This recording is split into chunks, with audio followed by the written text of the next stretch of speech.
Okay, I don't know what I did then. Well, before you were muted, I don't know if that helped, but anyway. No, I just hit some other things, so hopefully it's working now. Okay. Cool. Well, it is 10 o'clock. Jeremiah, do you want to take over? I'm going to let this be your little show, and if anybody's got questions as we go, I guess please ask. That's what this is all about, is to learn. So ask any questions that you've got. Okay, well, I want to welcome everybody and thank you all for joining us. This will be, a fairly informal meeting where, if you have questions, feel free to ask them. That's what we're here for. And I guess I'll kind of start with mine. I don't have a whole lot to go through, but let me share my screen here with you. Maybe.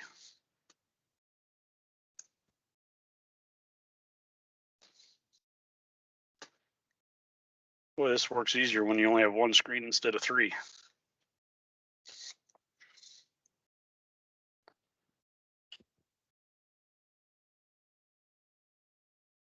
All right, can you see my screen? We can. Ooh, now I got to find it again. There.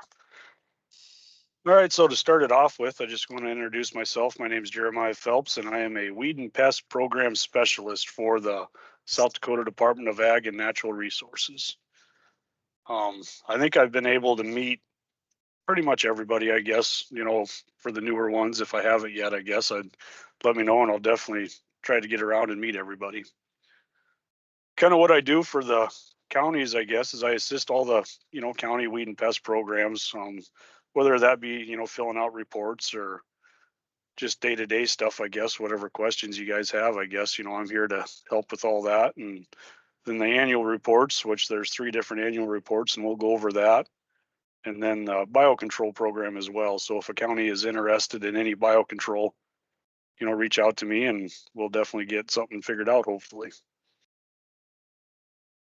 So first, go over our statewide noxious weeds, which is the absinthe wormwood, Canada thistle, hoary crest, leafy spurge, perennial sow thistle, purple loosestrife, salt cedar, and then gypsy moth is our statewide pest.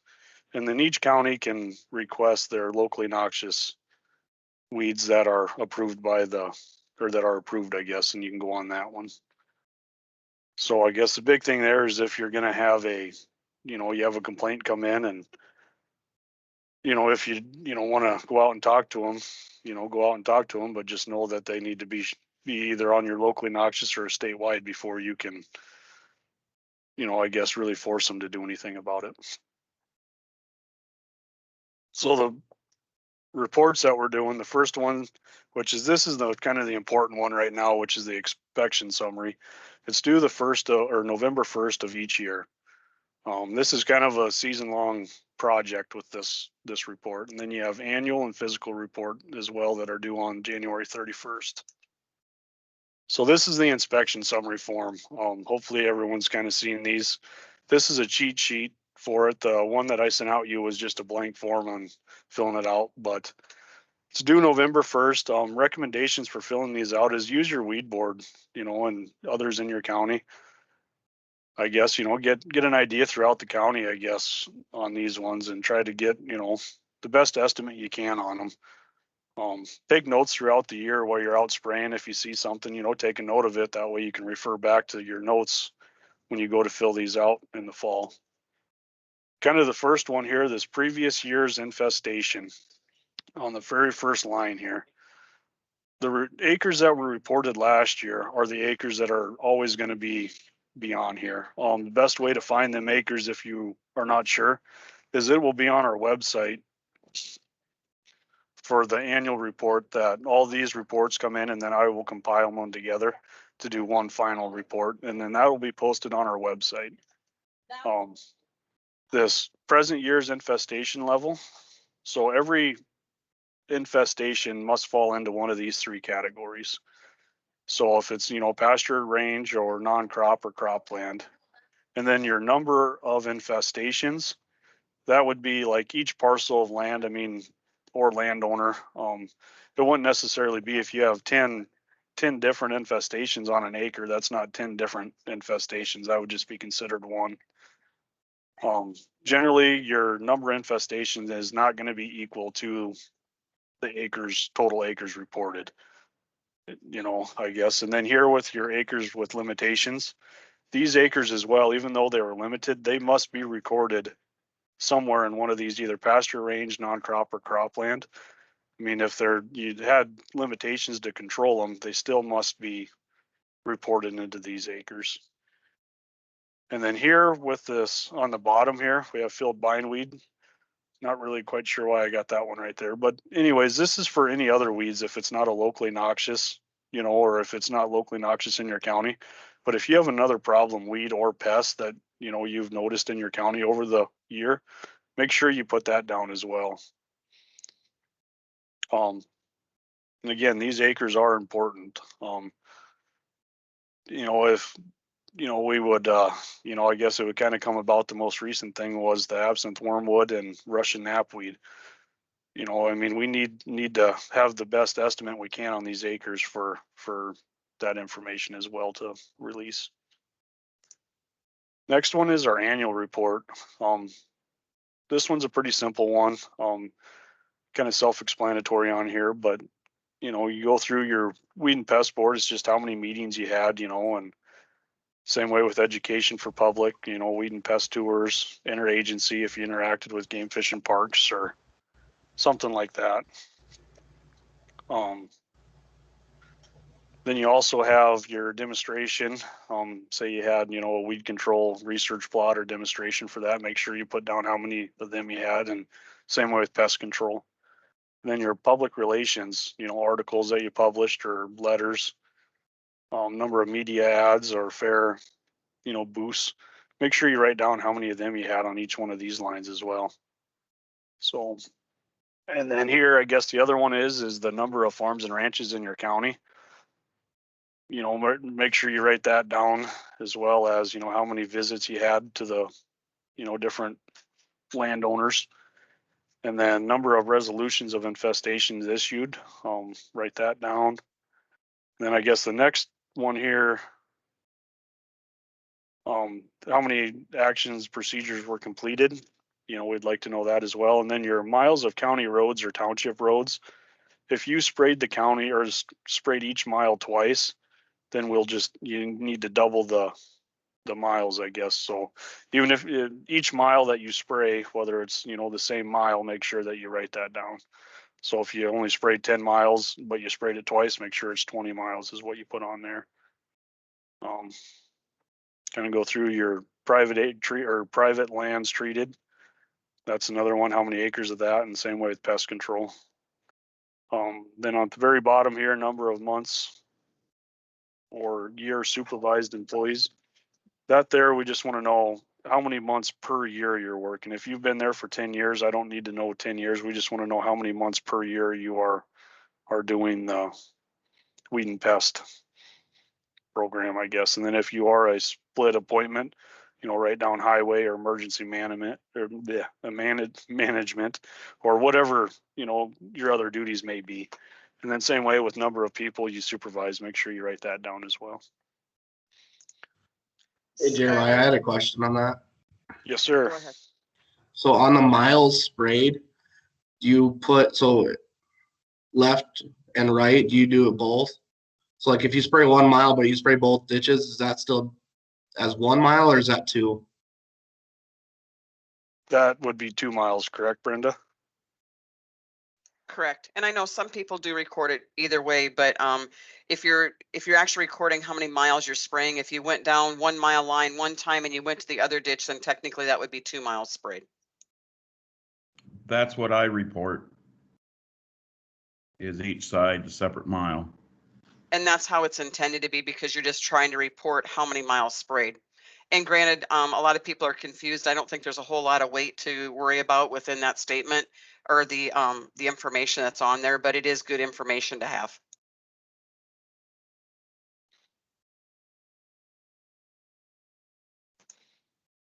Okay, thanks, Brenda. So next we have the physical report.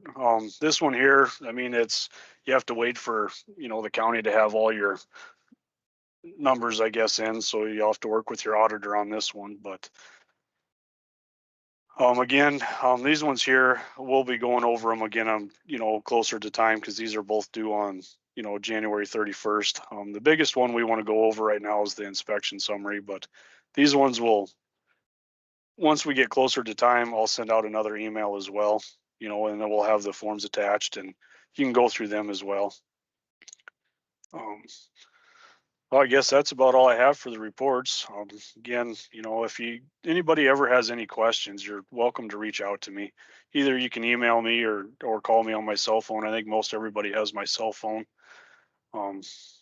Try to answer it, and if I don't answer it, if you leave a message, I'll definitely get back to you as soon as I get off the phone, I guess. But so that's about all I have for now.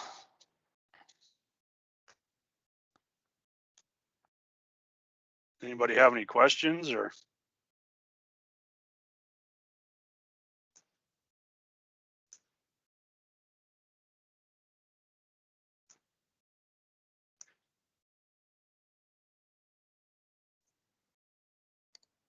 All good? If no questions, you could go ahead and see if Valerie's available. Okay, Valerie, you want to hop on and do yours next? Yes, can you hear me? Yes. All right.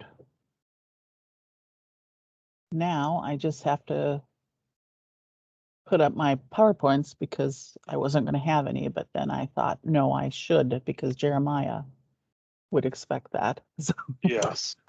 Jeremiah, okay. you gotta stop sharing before she can share, I think. Yep. Yeah.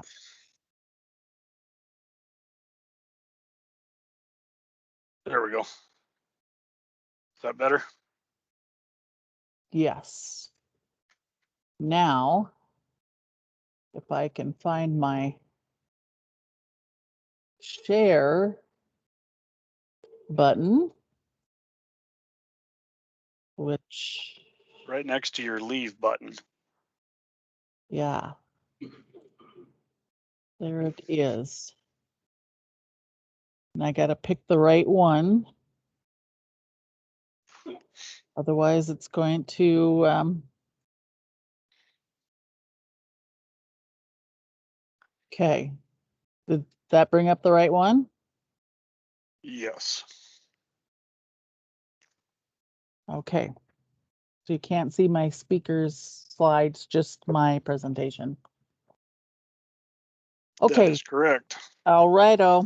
As Jeremiah mentioned, my name is Valerie Mitchell and I am the applicator specialist. So if you call in and you have a question about applicator trainings or certification or licenses, then you will likely get sent to my phone or to Katie's phone. So there's a couple of us that answer questions. Let's see if I can get to my next slide here. So Jeremiah had asked maybe just to talk about a couple of the certification categories. So if you have someone working for you this summer and you send them into an extension office to take testing, you'll want to make sure when you talk to the extension office to set up an appointment that you let them know which categories the applicators are going to need. And so, of course, everyone needs to take, for commercial applicators, you have to take the general, the category G, and that is the core exam. Everyone has to take that, whether you're an applicator or a dealer. And then you have to have another category beyond the general to be eligible for an applicator license. So the general just covers basic laws and regulations and safety and all of that. And then a lot of other people working for weed and pest boards and will have the category 1A if you're doing applications outside of the right of way. So if you're out, doing maybe an enforcement or, you get off of out into a field, then you would have to have category 1A, which is herbicides on ag land. And this is right now, this is a little bit of a rough test. So if you do have someone taking this, tell them to not get too worried about the first 4 or 5 questions, to just keep going and then come back to those. The plan is at this point to redo this exam. And we're actually going to combine 1A, 1B, and 1C into one category, which is how it is at the federal level so it'll be an ag plant pest control. It won't be broke into herbicides, fungicides, and insecticides like it is now. So just a heads up on that. But yeah, just be aware of that this is one if you're outside of kind of out in a field area. And then of course, I mean, really most people with weed and pest boards are going to have category 7 right of way. So the road ditches, any of the right of ways, like for the railroad or, public roads. This also does cover like if you have a parking lot or someplace where you're not having any vegetation growing. This category covers that as well. And then sometimes we have people who are, selling prairie dog bait or something along that lines. I know some of the counties will do that. And so if you're going to be, purchasing those, or if you're going to be applying rodent and bird control, then of course category 12 rodent and bird is what that would fall underneath. And then just to note, we did have some changes that went into effect July 1st, 2020 for South Dakota pesticide law. And just a couple I wanted to mention was that our commercial applicator license fees changed from 25 to 35. And then with that, there was a law that, you can only have one applicator license. So in the past, if you worked for a county for the Weed and Pest Board, you would have a fee exempt applicator license, number. And then if you were doing applications outside of that for hire on your own, you would have a regular applicator license. Well, now you only have one applicator license. And so when that happened, then they did away with the fee exempt licenses. So just be aware of that. In the past, you would send someone in to test. When they passed their exams, we would basically put in a fee exempt application for them and issue their license. But now everyone has to pay the $35 applicator license fee. So when I process the exams, I email the person that takes the exams. Plus, I try to always email the company if they've put in who their company is. So if that's a Weed and Pest Board, whatever Weed and Pest Board email I have, I will CC you so that you know that they're ready to have their $35 applicator license paid for. And if you have any questions about how to do that, the email explains how to submit that payment, but that's something new for counties this year. So you might have questions on that. And then the pesticide dealer license. So this is required if you're going to be selling or distributing restricted use pesticides like prairie dog baits. And that went up from $50 to $75. So just so you're aware of that. If by chance you need that in your county, and you have to have the general category in order to be eligible for a dealer license. So, and then just put up my contact information here in case you do have questions, or if you have any while we're on here, I can certainly try to answer them. Valerie, I do have one quick question for you. You did mention that they're looking at combining 1A, 1B, and 1C into an ag whatever category. Eggplant pest control. Mm-hmm. Okay, those that are currently licensed, just because I can anticipate somebody asking this question later, those that are currently licensed, will they be grandfathered into that, do you know? Or is that going to be that they would have to retest to get that category? Yeah, of course, if they have all of the categories, they would be just put into that, one big category. Yeah, we'll have to discuss that a little bit with SDSU as well, to see how we're going to do that, because some people only have 1A for herbicides, And so then, yeah, we'll have to decide if, I suppose, if we're gonna make them do the whole one test or how we're gonna do that. That hasn't been set in stone yet. Hey Valerie, I have a question for you. So if you have the 1A, does that cover your drifting off of the 7 category so that you've covered your spraying in another field? Nope. Well, I'm just asking because we got new people and I just want to get that out there. Yes, that is a good point. Yeah, whenever you have a drift off of your intended site, we get this question a lot with aquatic. You know, there'll people will take category 6 aquatic in case they're you know, around their lagoons, which is a category 7 right away. And so they'll be like, well, should I get category 6 in case it runs off? Well, it's not going to do you any good if you have runoff and you have aquatic, because of course the aquatic pesticides are a different pesticide, a different label anyway. But yeah, good point. Good point. You'll that won't help you in a drift situation. I did want to, that does remind me though, I did want to, you know, in the past, it seemed like if we had someone missing a category for something they were doing, an application they were doing, it was, I recall it just being, okay, go in, take that exam, add it onto your license. The last few years, I think the fines for having the incorrect category has been running from $400 to $500. So just keep that in mind. And if you have any questions about if you should have a category, which ones, you know, give us a call here at the Department of Ag. The extension offices, they might be able to tell you just from experience, but they really are only there to offer testing. They're not there to, you know, to let you know which categories you need. So give us a call, because I don't want you guys to end up with a fine for not having a category that you need.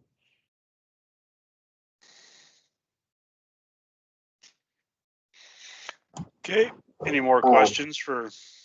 Jeremy, you've got some questions in the chat. Yep, I'm looking right now, I guess.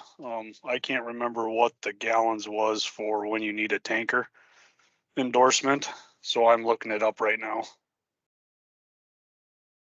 Unless somebody else has it, I guess.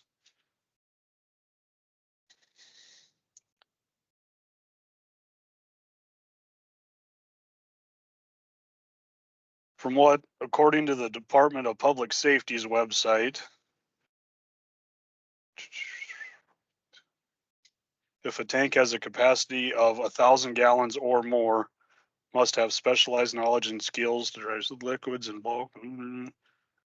From what I'm reading, it looks like if it's over 1,000 gallons, you need it, but that would be a question that we should probably ask the Department of Public Safety on that one.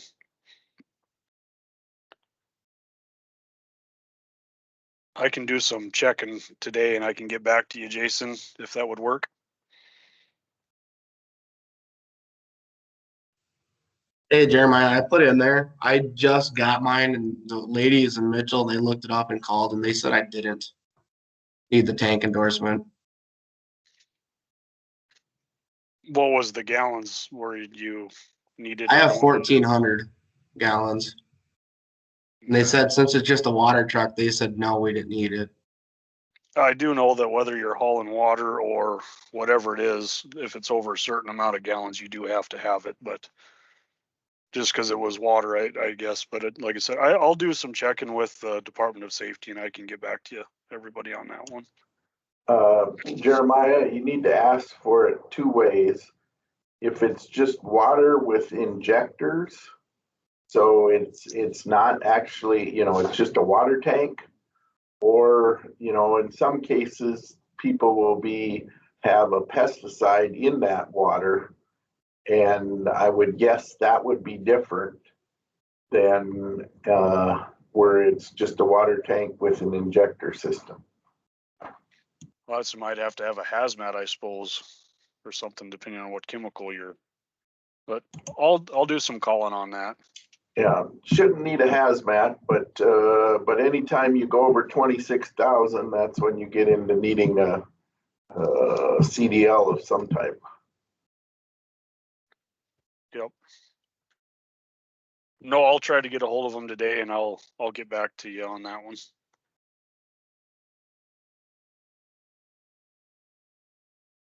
Any more questions right now or? Yeah, I have a question for Valerie.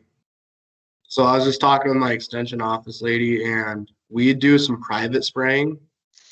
So would I technically need a 1A for that then?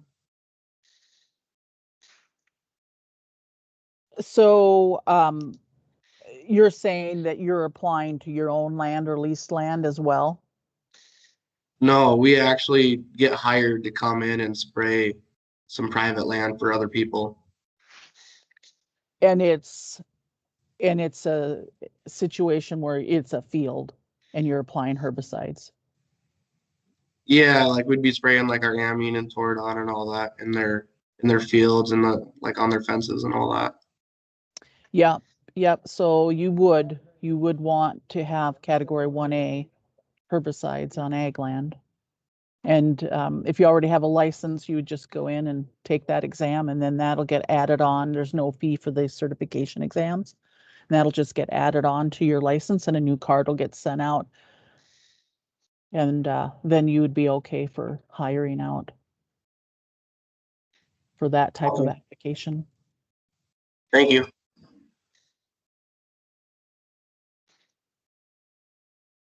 Okay, any more questions for Valerie? No? All right, thank you, Valerie. Brenda, do you want to go next? I certainly can. Let me get my screen.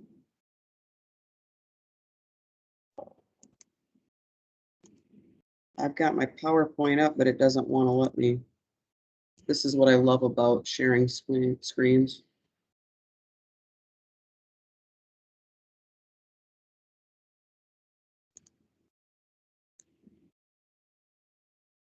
There we go.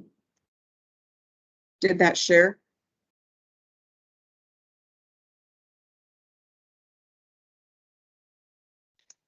Yes, it did share. But are you seeing two screens side by side or just one? Just the one. Perfect. The FY 2022 grant program. Yep. Strange how these things do that. So I'm just going to go over quickly a little bit about the upcoming grant program. So I know sometimes there's some confusion regarding FY 2022. The current grant year we're in is FY 2021. Well, South Dakota is on a fiscal year. And so that means that our new fiscal year starts on July 1st of the year. And it goes, essentially our grant programs go July 1 to June 1. And so the grant program that's upcoming is going to be the FY 2022 because that's the year that the grant ends. And so with that, then that's where we get that difference of the program. So this past year, we had two different grants that were available. And so the Weed and Pest Commission did basic or contractual grants and also a competitive grant.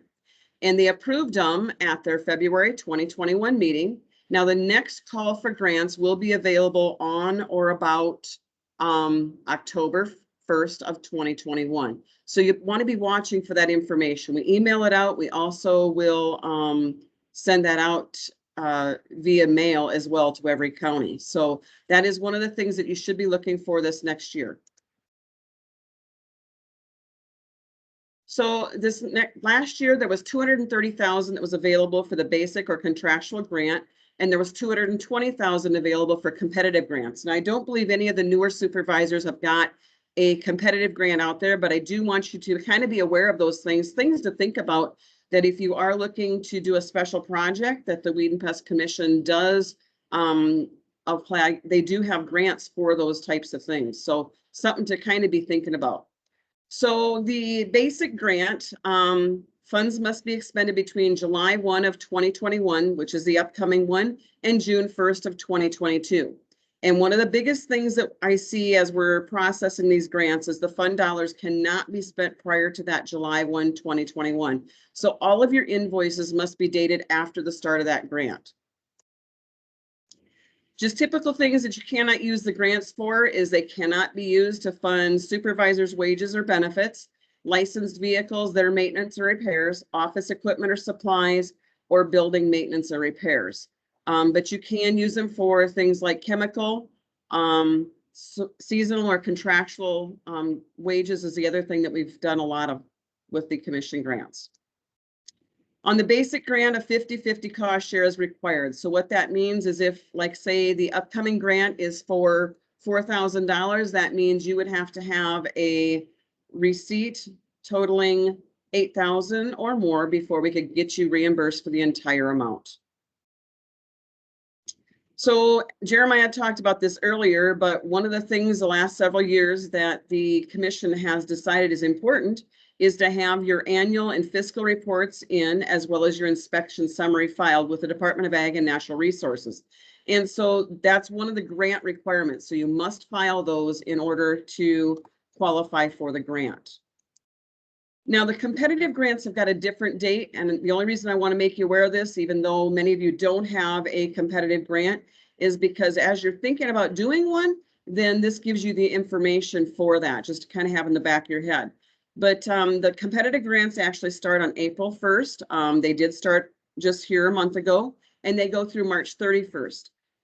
There again, the grant dollars cannot be spent prior to that April 1st deadline, and the invoices received for reimbursement must be dated after that start date. So with the competitive grants, we do have some requirements there that the results of the grant must be presented in such a way that others can learn from the project. And that's usually done at our annual Weed and Pest Conference. This last year, since we didn't have a Weed and Pest Conference, we had the competitive grants people, the recipients, had actually presented information to the commission at their meeting in February.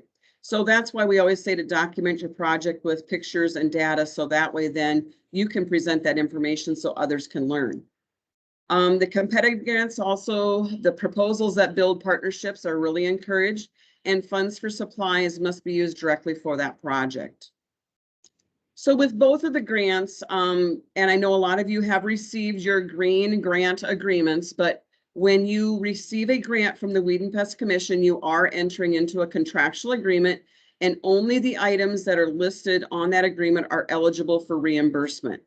And so that's one of the things I want to be sure that you understand is a lot of times as we have changes in weed supervisors in a county, we have questions that come up that will essentially say, hey, you know, we didn't put in for this last year, I'm new. Well, unfortunately, the only thing that you can get reimbursed for is what the commission approved. So reimbursement requests. So for the FY 2021 grants, those are the ones that were approved last year in February of 2020. The regular grants will end on June 1st of 2021. And so all grant reimbursements must be received by that date. So June 1st is the deadline. And so I know Jeremiah provided me a list of the ones that he thought was going to be on this call today. And so the following counties do have funds available for reimbursement on their 2021 grants. And that would be Aurora, Charles Mix, Edmonds, Gerald, Moody, and Potter counties. If you do have questions, if you're on and your name's not on there, the ones, at least of the list that he gave me that we're planning to participate, those are the ones I included. But if you have questions, just email me and I can tell you if you've got any funds remaining. But those, we must have the grant reimbursement form filled out, including all invoices dated after July 1 of 2020. Again, and I highlight that in yellow just because we do get this question a lot. We can only reimburse for the items that were listed on your grant and that were approved by the Weed and Pest Commission. So if you put in for chemical and seasonal labor, then that's essentially, that's what we have to pay for. That's the only thing we can pay for. Some of the things that cannot be approved or are not approved from the Weed and Pest Commission is things like, for example, mosquito spray. That's not considered a weed and pest item. We do not reimburse for commercial applicator training or costs to attend the Weed and Pest Conference. Again, we don't approve things for supervisors' wages, benefits, licensed vehicles, or maintenance and repairs, office equipment or supplies, or building maintenance and repairs. And one of the things we do highlight is that the grants are intended for noxious weed control. So I mentioned the reimbursement form. We do have it available on our website. If you got the access to the old website, it'll soon be up on the new one. but right now it's just available on the old, or I can email the form out to you. But this is the reimbursement request form that we ask you to fill out in addition to the invoices for reimbursement. So with that, are there any questions on the quick side of things on the grant stuff? And since I'm sharing, I can't tell if there is anybody.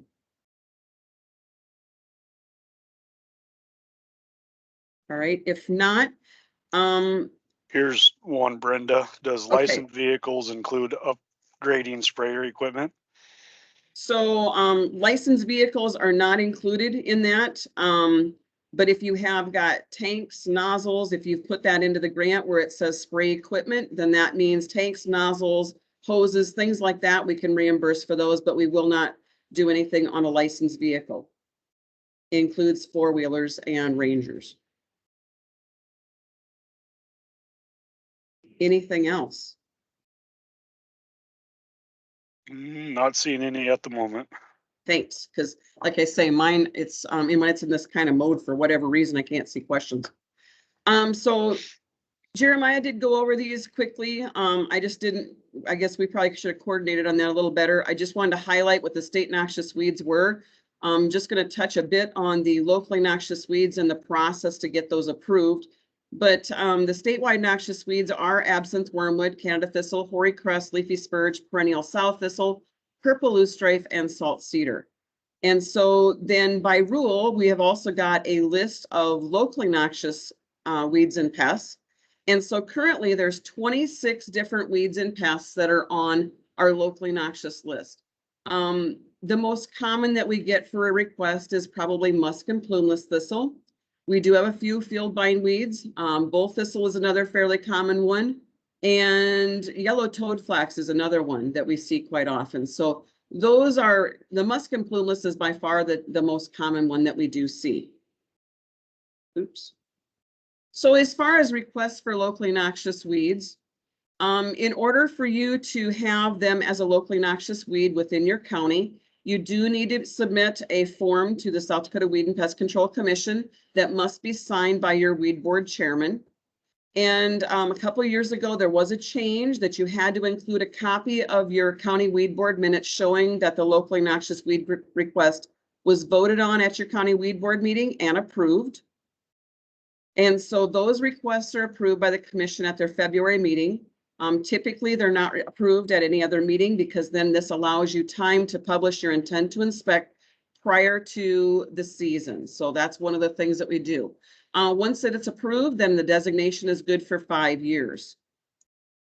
So just some things to know. Each county can designate up to 8 locally noxious weeds or pests for their county. If there would be an emergency situation, then that request could be put forward. It would need to be signed and approved by the Secretary of Agriculture and Natural Resources. And as many times as I've gone over this presentation, that was one that I did miss to add the natural resources. And it also needs approval from the South Dakota Weed and Pest Control Commission. If you're requesting weed that's not on the list, then the Weed and Pest Control Commission would have to approve that request and then have a rules hearing to add it to their listing. And so this is just a quick over of what the form looks like. And like I say, you put the common name, got your county weed and pest board name, what your area is of where you've got it. Like, for example, if it's in cropland, grassland, pasture, roadside. So, and then one of the other things I wanted to share with you is we do, part of the Weed and Pest Control Commission is we have district representatives. So there's 5 of them actually from across the state. So the state is divided up actually in 4 districts, and then we have 1 at-large member. And these are your representatives on the Weed and Pest Commission, as well as we have members from Game, Fish and Parks, School and Public Lands, Department of Transportation, and the County Commissioners Association.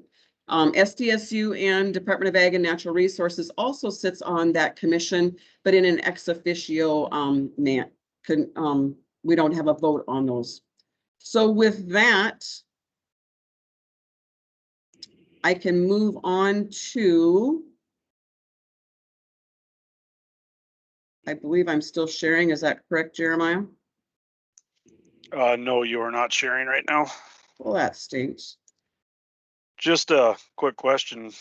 Yep. The locally noxious, when they are, or how often do they have to renew them?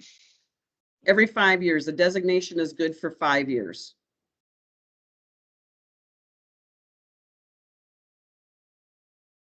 Okay, I do believe it's sharing now. Has it got the right screen? Yes, Where it's- enforcement guidelines. Yep. All Yep. right, let me see if it's going to do this the right way. Apparently it is. So I'm going to go through the enforcement guidelines. And if you have any questions along the way, Jeremiah, if you see one, like I say, because it takes up the full screen, then it's not letting me see any questions. So I'm just going to go through the weed board duties. Did that slide come up, Jeremiah? No, it's still underneath the enforcement guidelines. Oh, good. All right, maybe now it will. There, I think it did. Yes, that came up. Perfect. So there are duties. The enforcements actually are done by the county weed board. And so one of the things that you need to remember is you're an extension of that weed board. So the weed board duties actually do play a part within the supervisor's role as well. So weed board duties, actually, they need to implement an effective program. It's their program. You're just extending it for them. They need to hold regular meetings. One of the things I want to be sure that everybody understands is you must post your agenda 24 hours in advance. That's by state statute and open meetings laws. You need to keep minutes at those meetings. We recommend, and actually it's in our rules, that you're supposed to submit them to the Department of Ag and Natural Resources monthly. I know we have a lot of counties that don't always submit all their meeting minutes, but one of the things that's really good is if we do have a chance to review those, then if there's something we see that's an issue, we can get a hold of you right away, and maybe we didn't know that was going on. So that's one of the reasons why we do recommend you go ahead and submit your minutes to us. And then yearly, you need to submit your annual and fiscal reports to the Department of Ag and Natural Resources. The annual and fiscal, again, are due by January 31st. And then I'll hop down to the make an annual inspection. That is done and submitted to the Department of Ag and Natural Resources by November 1st. Those 3 reports are required for you. Weed board duties are also to employ supervisors, obtain bids for chemicals, and also to manage their budget. Again, then to do any enforcements, it must be a state or locally declared noxious weed or pest. The county publishes their notice of responsibility to control the noxious weeds or pests. That's done every year. The notice of intent is included in that, and it must be published around April 1st to take effect. So in the statute, it does say that it takes 30 days to be effective. And so with that, then that's one of the reasons why we have you do that around April 1st. So by the time we have noxious weeds growing, then it is effective. There is a way, if you happen to forget and don't get that published in time, there is another way. There's a separate form that you can fill out and send out to somebody, giving them a day's notice. So they have to receive it a day ahead of time. But one of the things you need to do with that is you need to list your state and locally noxious weeds or pests. You make sure that your listing is accurate because, for example, you might have musk thistle on your list and maybe you're wanting to enforce bull thistle, but that's not. And so be sure to include the proper locally noxious weeds on that, that listing. And then just so you're aware, the locally noxious weed designations expire at the end of the year listed. And this is the suggested legal notice that we recommend you publish in the paper. Again, it lists, and I don't know if you're able to see my mouse or not, but essentially you list in there the statewide ones, and then in addition is where you would add in your locally noxious weeds that have been approved by the South Dakota Weed and Pest Control Commission. So just some things on complaints. Many times you do receive complaints. It is my suggestion you keep those complaints confidential. And the reason I say that is because many times we have got a landowner to landowner dispute that's going on. And as you have, even being a new weed supervisor, you can understand that Sometimes you've got somebody that's mad at somebody else for another reason, and this is just their way of getting back. So one of the reasons why I've always suggested that is, and some counties actually do require a signed complaint. That's up to your local state's attorney if they want that, but there's no place in statute that says that you have to reveal your sources. So if you have weed sprayers that are in the area, maybe driving by, and they happen to see a problem, have them go ahead and document that information. That way then you can keep ahead of any complaints. But probable cause and documentation is important. You can also have your board members inspect areas. Maybe you've got a board member area that somebody, you're not able to get out there right away. You can have your board members take a look at those areas as well. And be sure to look at the areas that you received complaints, even if they're the same as last year, because you can take pictures and notes. One thing I do want to note that is sometimes we have complaints that go as far as the governor's office. And so if that happens, then sometimes it seems like we might be calling you several times and it seems like that we're hounding you about that. But honestly, we have to follow up on those complaints, and we just need to check on the status of that. So when we do a report back to the governor's office, they want to make sure that the problem's been resolved. So this report of infestation form, this is a form that you can use as a tool. It's not required. You can even, as you do a locally noxious, or a voluntary control letter, you can even turn it over and use that to write your information down. This is just something so that you have a guide as to what you can use as you're out there looking at the information. And if you're out there more than once, it's going to be kind of redundant information, and maybe you'll have 2 inspections on one, or whatever works for you. It's just a guide for you to have information. So I'm going to start going through the checklist. If you printed it off, then you can kind of follow along, because sometimes as I'm bouncing around between slides here, it does get to be a little confusing. So the first thing that's on the checklist is that a county weed and pest board has probable cause to believe an infestation of statewide or locally noxious weed or declared pest exists on the property. So if it is a statewide or locally noxious weed, you can check that one off. And like I say, sometimes these are pretty simple. The county has published their legal notice, or affidavit of publication is on file. So if you publish your legal notice, you will get an affidavit of publication back from your official paper. And that will be notarized stating that, yes, it was published and it was published on this date. Be sure to keep that on file. Check on that one. Documentation of probable cause is on file. So you maybe had a weed supervisor that was out there, or you had one of your sprayers that was out there, and they went by, they saw the infestation. So there's your probable cause. A dated and signed copy of your inspection report is on file. Again, you can, if you want to use that form, we suggest you use that so you have all the information. Otherwise, you can make notes on a piece of paper as well and keep it as an organized manner. It's just the form works really well to keep the information all together and organized. So you can check that one. Now on number 2, the infestation is a statewide or locally noxious weed or declared pest. And so number 2, if it's, say, Canada thistle, then obviously that's a statewide noxious weeds. You can make a check on that one. So one of the things I want to talk a little bit about is actually about how you can document things with pictures. So this is a wonderful picture of a little bit of a damaged plumeless thistle.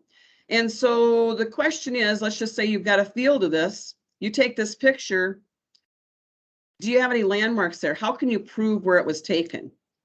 And so that's one of the things I want you to think about. You maybe can take a close-up picture like this, but maybe you need to take a picture something like this one so you can see where there's some landmarks and can tell where that picture was actually taken. So one of those things just to be aware of as you're taking pictures and trying to do your documentation.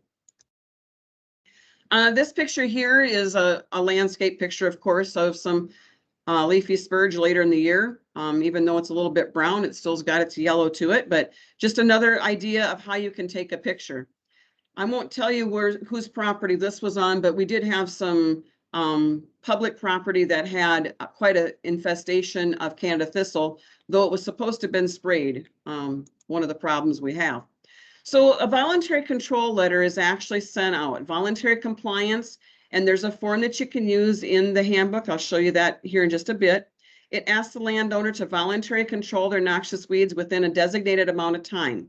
It also suggests to the landowner what would be the best at this stage of weed development. So one of the things is talking to the landowner. If you can, talk to the landowner, but you still need to send out the voluntary compliance letter. That way, then you've got a paper trail in case it goes to enforcement. So here's what the voluntary control letter looks like. Essentially, you can mark on the map where the infestation is at, that the county weed board, while they were out there, it's got the legal description. And then it asks you to control the measures, use those measures and get it controlled. And an inspection will be made on or after a date. Give them a date deadline on there so they know when they have to get it controlled. And so after the deadline on the voluntary control letter, then you would want to re-inspect to see if control measures had been taken. If nothing is done, then the landowner would refuse control, and that's when you can start your enforcement procedures. And by starting those, that means you need to schedule your county weed board meeting because they're the ones that actually do the enforcement. So make sure you have all your documentation in order, photos of the property, any notes or phone conversations of what was to take place, and take board members, you can take them to look at the problem area. Now, one of the things that we've had, I've had a number of counties will ask the question of me is their county weed board maybe has a policy where they want to send out 2 voluntary control letters. That is not in statute. That is up to you, your county weed board, if that's what they want to do. We also get people complaining that it takes a long time, and we'll talk about this in a bit, the time frame that it can take to do an enforcement. But you can, if you follow these checklists, you can actually get this done in a decent amount of time, though it does take time. So first of all, then the landowner has been contacted in writing by requesting voluntary control. So you can check that one off, number 3 on the list. A copy of the correspondence is on file if you have visited with that person. So then optional is actually the landowner has been personally contacted and verbally requested to voluntarily control. The reason I say that is optional is because it's not actually within statute, but it is one that is within the South Dakota Weed and Pest Control Commission policies that they recommend you do. And there again, you would have a signed and dated copy of that information on file. So if you have contacted them and verbally talked to them, have that on file. So the declaration of infestation. Again, the weed board issues and serves this, not the weed supervisor. We want you to be sure to use the proper forms. Proof of service is required, so either by the sheriff or by certified mail. The minimum requirements are listed on the notice, and the landowner is given a reasonable amount of time to correct the problem. And in our statute, it does say no less than 3 days and not more than 15 days. So if you go ahead and do an enforcement, you would still have to go out, re-inspect, and then if nothing is done, that's when you can hire someone, or you can do the control measures yourself. And again, once in a while, these things do get a little bit touchy. So if you are not feeling safe, be sure to have the sheriff's office provide security while you're performing these operations. Effective July 1, 2005, there was a change, and that's when they allowed the enforcements to be listed on the title of the land. And so it had new forms that were required at that time. And so I want to make sure everybody has those forms. They essentially need to have a 1-inch margin and areas for the certified stamps. So with that, that's what the form looks like. It's a declaration of infestation. Essentially, you have to fill out the name and the address of the landowner. You need to have the legal description. Also need to have the day that it was inspected. And you'd put on there, if your name was, you were the person that was acting as the agent for the county weed board, then you put your name as acting as agent. Then you need to say what you was actually infested with, if it's Canada thistle, musk thistle, plumeless thistle. Then it also, on page 2, that's where it has to be dated, the date of the weed board meeting, and signed by the majority of the weed board members. So along with that paperwork, you must also send what they have to do, and that's the notice of declaration. This information at the top is essentially all the same. It's the name and address and the legal description. And then you need to include how many days you're going to give them from the receipt of that notice to correct the measure or to control the problem. And so on page 2, then it does say the minimum remedial action required. So that's where you'd list that they need to mow or spray or exactly what you'd like them to do. And then estimate a cost of that action. And that's where the weed and pest supervisor would actually sign and date that. So be sure to include the quarter and section, township and range. You can check with your director of equalization or your assessor's office first to get the legal description if you don't know, if you know the owner's name. If you don't know the legal description or not even, or maybe you know the legal description, excuse me, but not the owner's name, then you can start with the Register of Deeds office and they can get you that information. So be sure to double check with the Register of Deeds and learn how to look up a deed. But one thing we want to warn about is you don't encumber more land than what is infested. So for example, if there's 160 acres within that quarter and only 80 acres of the pasture is what's infested, then only include that 80 acres. Don't include that extra 80 acres of cropland. The deed could also have more property on it than what's infested. And then the ground could have been plotted out. So maybe they bought it or they plotted out a separate piece and sold off a little chunk of ground. So sometimes you're going to get funky legal descriptions that'll say, for example, like the west 100 feet of lot 1 in the southwest quarter of 311165. So you might get some interesting legal descriptions that look like that. So that's why you do want to make sure you check with your Register of Deeds to find out the exact legal description of that property. So now we'll go back to the checklist. Number 5, if they haven't done anything after the voluntary control letter's been sent out, then you can check that one off. And you've also got a signed and dated copy of the follow-up report on file. The County Weed Board has officially issued, they had their meeting, they voted, and they issued the declaration of infestation and the notice of declaration of infestation to the landowner. And that's where you have to have it noted in your minutes. Signed copies of those are kept on file, including the board minutes. And then you also need to have proof of service on file, and that's where you'd have your certified letter return receipt or the sheriff's notice. So once the weed board has approved the enforcement, then you should record a copy of that, of the declaration of infestation, along with a certified copy of the notice of declaration of infestation. And there's a spot on there to have the mail receipt as well as the post office stamp showing that when they actually received that. So you need to get that back from the post office. So if you're going to be certifying a copy, you always take a copy of the original. You are the keeper of the original, so you only send out copies. So be sure to place your certified stamp in the area provided, sign it as weed supervisor, and you can affix a copy of the seal someplace close to that stamp. It usually does cost, though a lot of times other government agencies are waived from recording that at the Register of Deeds.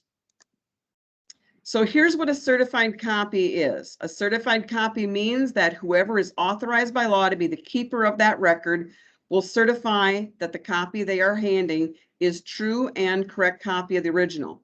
So that's why you must keep the original on file at your office so you can have that as your certified copy. So then a certified copy is what is following that you would have with the embossed seal. And this is what they had said needed to be included on that with, and there again, you'll want to check with your Register of Deeds. But I hereby certify that I have carefully examined within the instrument. This is where you would sign as your county weed supervisor when you're recording this with the Register of Deeds. And then there's an embosser seal that you can use. So this is what the enforcement is. The county may complete or hire the work done via spraying or mowing. If you're going to do spraying, then you must be someone must be a certified or licensed applicator. If you're doing it yourself, then you would be the certified licensed applicator. If you're hiring someone to do the work, then you must hire a certified licensed applicator to do the work. The auditor would then bill the landowner plus the administration fee of $50 or 10%, whichever is greater. And if that bill is not paid by November 1st, then the bill could be further increased by 10%, and this is where it is actually taxed against the land. So this is where we'll go back to the checklist again, number 7, where the landowner then has refused to voluntarily control by the date given on the declaration of the notice of declaration of infestation. So we can check that one. A signed and dated copy of the follow-up inspection is on file, because you'd have to go out and inspect again. And then the landowner has been contacted and informed that the control work will be done, and you can check that one off. So then on our next piece of your control work, if pesticides are used, must be completed again by a certified licensed commercial applicator. You'd need to have copies of all application and work records on file. And then all expenses have been certified to the county auditor and paid or appropriated from a county budget. So one of the other things that as you're doing enforcements, once again, because it's now on the title of the land, then at some point it's going to have to come off. It can't be on there indefinitely. So lots of people are buying and selling land or refinancing their land. And so the weed board then would have to meet and abate the enforcement that was put on. So let's just say you get 4 or 5 years down the road, they're taking care of the problem. The landowner comes to you and says, hey, we want this taken off. Then that's where you would have to do essentially the same way that you did when you put the enforcement on. The weed board would meet. They would have to note it in their minutes that the abatement took place. And then they would have to file that with the Register of Deeds the same way you did when you first put it on. But again, it must be in the minutes. And there again, if they are, let's just say that they're a landowner that is maybe just refinancing their land, or maybe they've sold off a chunk of it, then you need to take into consideration, and the weed board will have to do this, whether it's cleaned up or what the new owners plan to do. So I'm going to go through a couple examples, and I guess if anybody wants to chime in here, feel free. But you received a complaint from a neighbor. The infestation is Canada thistle. You inspected it, you took pictures and notes. You sent out the voluntary control letter to the landowner. The deadline has arrived and nothing's been done. Now what do you do? And there again, Jeremiah, I'll have to bank on you for giving me if there's anybody that wants to, just feel free to chime in. Yep, so far there's any comments. Okay, so what would you do at that point? What's the next step after you've done the voluntary control letter, nothing's been done? So now at this point then, that's where you need to get your weed board involved, and they have to decide if it's time to do the enforcement. You present the information to your weed board and have them take a look at the pictures or drive by the property. Maybe they've had complaints themselves. That's where you need to get them involved so that they can further do the process. This is where the process begins with the weed board truly getting it done. We often get this question. The landowner says that the renter is the responsible party and it's in their land rental agreement. What do you do with that one? So to your previous question, Jason said that he tries to make contact in person is what he does. That's a good way of doing it. Excuse me. So on the land rental agreement one, it still goes back to the landowner. And so the landowner is responsible because the enforcement is done on the landowner, not the renter. So regardless of what's in the rental agreement, then the landowner is the one that's responsible for controlling the problem. The next one, weed board decides to do an enforcement, you send out the declaration and notice of declaration. Do you file that with the Register of Deeds? And yes, you would at that point. So once you send out the declaration and the notice of declaration, the board's already done the voting. It's officially done. You would file it at that point with the Register of Deeds. So nothing's been done after 7 days when the notice was given. When can you start control procedures? Now, I do recommend that you visit with your state's attorney. They're the ones that do have to defend you on this. So one of the things that, let's just say that you sent the declaration of infestation was received by the landowner on July 8th. So the next question comes, Do you count the day the notice was served? What about weekends? Do you count that?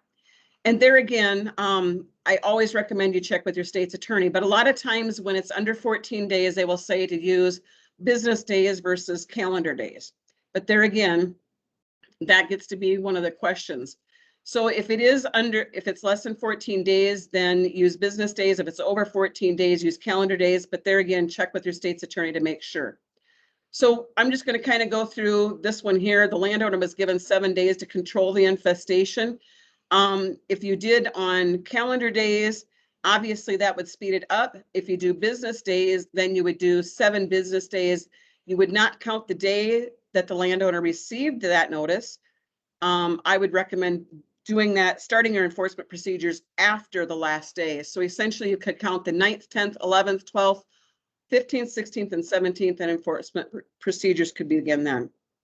And there again, check with your state's attorney. Every state's attorney looks at things differently. Some may say to use calendar days no matter what. Some may say to use only business days, no holidays or weekends. But it's your state's attorney that will be the one that'll defend you should it ever go to court. And, you know, sometimes using a little common sense in this does help, but I'm just going to use this as a timeline example. Let's just say you received your complaint on June 25th. The voluntary control letter was sent out and was given until July 3rd to get something done. You inspected on July 5th. You gave them a couple extra days. Nothing was done at that point. You scheduled your board meeting for July 10th. You complied with the open meetings law, posting 24 hours in advance. You put the enforcement in place on July 10th. The declaration and the notice of declaration was sent out on July 11th, giving 7 days from receipt of that notice. The declaration was received by the landowner on July 13th.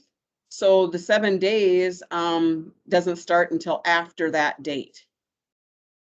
So this just kind of shows you a calendar where you could use that. I guess one of the things to remember regarding enforcements, and I didn't include this part on here, but honestly, if you can't spray, the landowner can't spray. We've had years where it's been really tough to get spraying done. So sometimes just using a little common sense and visiting with them, it really does help. And you can prevent having to go to an enforcement. And I think that's one of the things that communication really does work well. If you can avoid an enforcement, I would do that. But you might have the people that just keep pressing your buttons year after year after year, and they never get anything done. And then maybe it's time then you want to have your weed board involved. They need to make that decision. But the laws are in place to protect the rights of a landowner. Due process is given. We do have procedures that have to be followed. It does take time, and it will not happen overnight. Even though you've got the person next door complaining that it's blowing over the fence, it is really tough in those situations. However, you need to remember that you need to help everyone, especially the one across the fence. And I can't stress enough to treat everyone equally. Whenever we're asked to come into an area and take a look at a problem spot, as I'm driving into that area, the first thing I do is look at all the other properties around. Are they being treated the same? Does that happen to be the worst one in the area? And so you do need to treat everyone equally. Other things that you can do to assist is to have your township supervisors and others in the county be eyes and ears for your program, because obviously you can't be everywhere all the time. There are many ways to control noxious weeds, including chemical, mechanical, and biological. Maybe mowing is the best thing to do at that stage of the game. Maybe chemical is the best way. So there are ways to do it without just spraying. There's other things that can be done. Preventing seed spread and timely control should be top priority as well. And then we're all working together for a common goal, and that's to control the declared noxious weeds and pests. So with that, I think I stopped sharing on that one. Are there any questions? I think you're still sharing. Am I still sharing? There we go. My little screen wasn't red.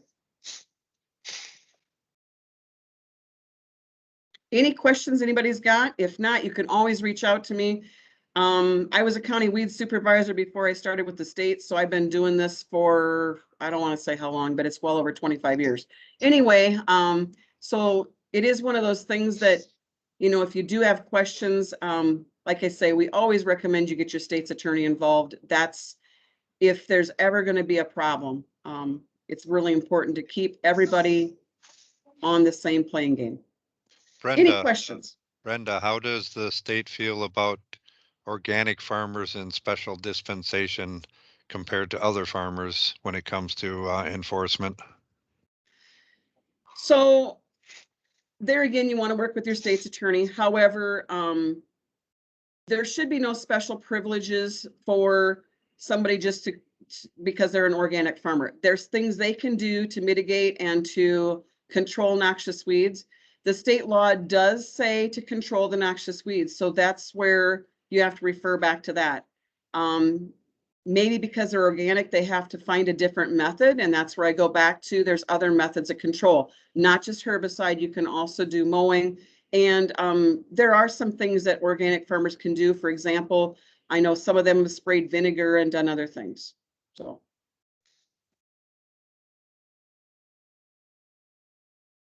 Any more? Else? Okay, thanks, Brenda. Paul, bet. do you Hi, wanna? Jeremiah. Yes, sir. Why don't we let Nathan and Steve go next, and then I will just fill out the time till noon because I want to make sure we got time for them. Okay, sounds good. Nathan, Steve, you're up. Yay! Well, I guess one of the things since we're going to highlight on and that was on the complaints and stuff that Brenda just got done discussing about. One of the things that we noticed, well, especially when I started, always a new supervisor will get bombarded by a lot of complaints from people because they know it's new. Something might happen with a new supervisor. One of the things that I do when I do go out, I will check the surrounding neighbors because typically what you'll find out is there's always a grudge against another neighbor, and that's where a good share of the complaints do come from. I don't know if Nathan, do you have anything to add? Oh yeah, it's family feuds. They didn't get to rent the property. They didn't get to buy the property. They just don't like the person and they want to use you and the state as their go-to person to raise heck with the other person. So you check their property, you check the neighbor's property, and then you check the complaint as well. So you do the whole surrounding area because we are responsible for being fair and not taking sides.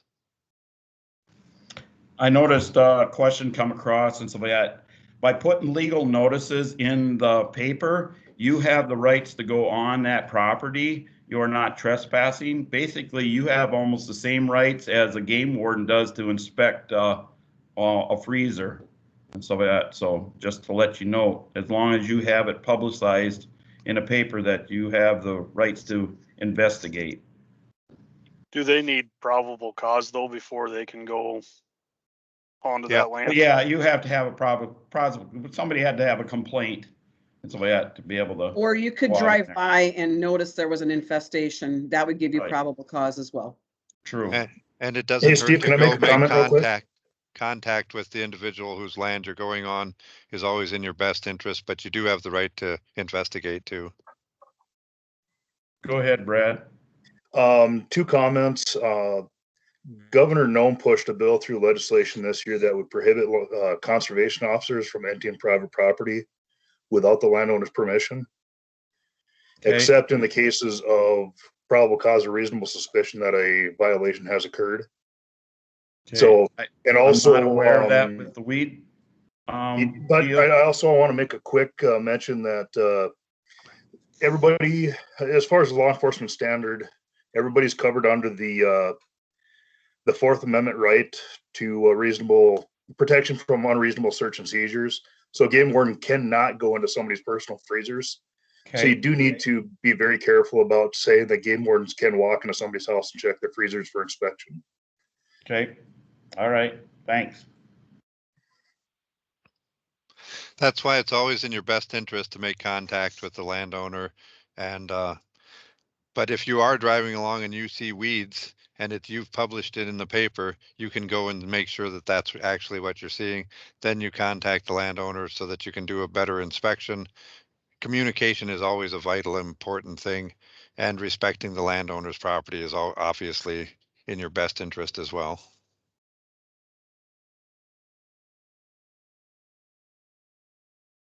And with communication, since we're talking about that, we'll go on to good communication with your weed board members, with your county commissioners.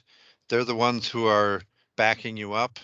If you aren't in good relations with them, then you're kind of banging your head up against the wall a little bit there. So it's always good to if you can communicate, or if you can go to commission meetings and have your narrative be out there, that would be a good and wise thing to do. Obviously, different people have different commissioners and different weed board members, and everybody has their own agenda. So, but it's always in your best interest for your own budget and for backing you when if you do have to do enforcements, to be in good relations with your weed board members and your commissioners. I know, Steve, they have, some counties meet every week, some counties it's every other week.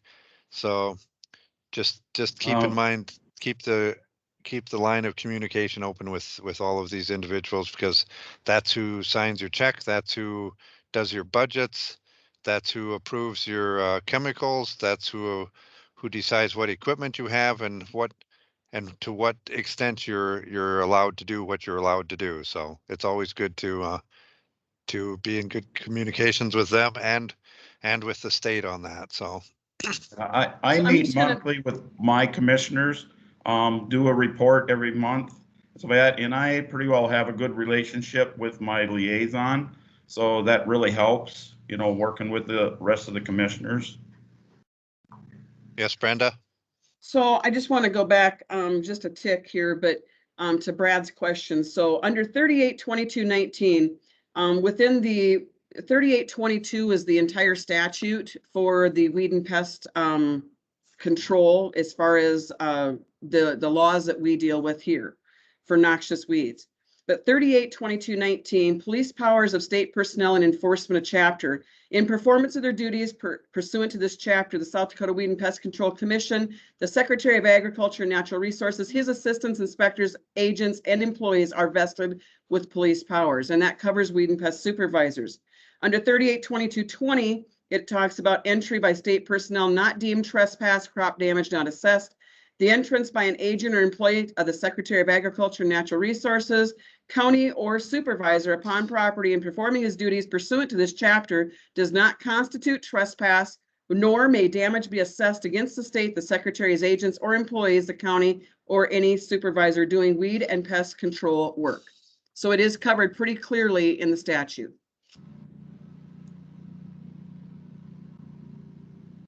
Thanks, Brenda.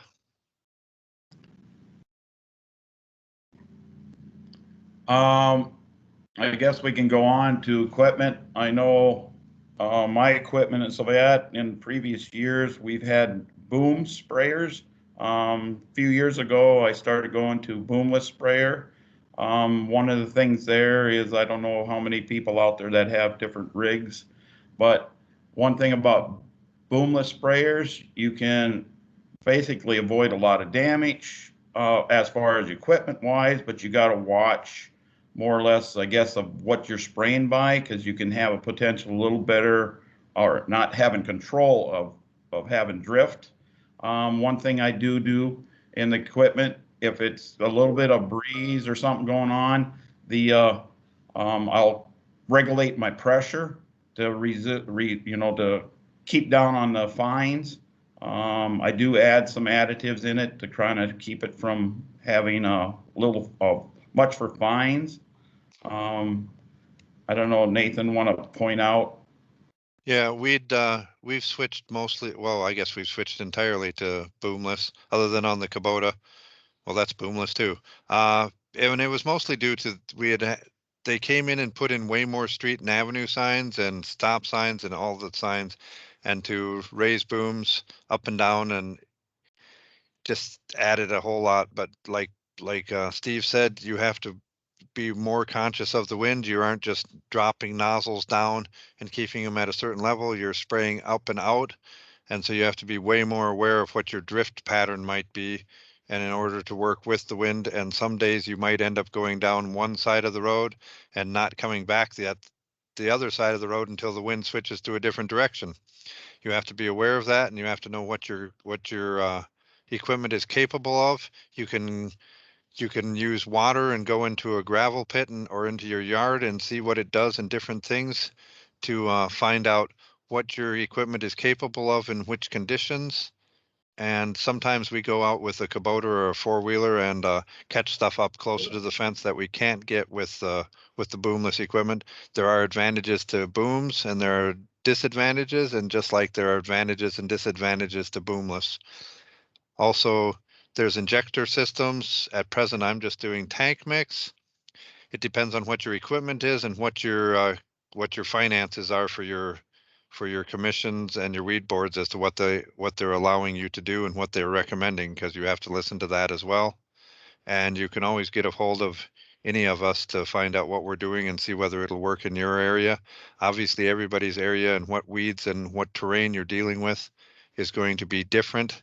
And so our recommendations are what we're doing and what we have. But obviously, you'll have to make up your own decisions on some of that. But we're willing to give input. And I think pretty much any supervisor that you call up will let you know what they're doing and what chemicals they're using and what rates they're using and what equipment they're using. So, and like Brenda had said earlier, there's multiple kinds. You can go with chemical. There's biocontrol out there. The state and local supervisors use biocontrol. There's also the mowing program has to be figured into that. You have to coordinate with your highway department as to when they're mowing so that you don't spray and they mow right behind you, or vice versa. And it's a lot to take in, but the more communication you can do, the better on that. So that's about what I have to say about Yeah, well, I equipment. do have a rig that does still have a boom. We will use that for conditions that weren't favorable for the boomless sprayer. If I got winds that were persistent for quite a while, we will take the boom truck on that. Otherwise, a lot of times the boom truck, we have it rigged up so we can turn around and do a lot of riprap for the county and stuff. So I won't totally eliminate, I guess, a boom truck just because of those specific reasons. There was one county who had somebody sitting in the back end of a pickup truck with a spray nozzle and a lazy boy, and they're no longer doing that since they got rear-ended when that happened, and it's kind of a dangerous practice. So yes, safety is a concern. I don't recommend lazy boys in the back of pickup trucks, but other than that, just remember your PPE, remember your chemicals, and remember you're responsible for where you're putting that chemical and not endangering the public. So you have to be aware of who you're going by, what you're going by. Can warn you, don't be very careful around vineyards and people's gardens and fruit trees. That will piss off the public really fast. So just giving you a heads up there. And going into that, and so that one thing that we have on our list here, and that's solid spraying or spot spraying.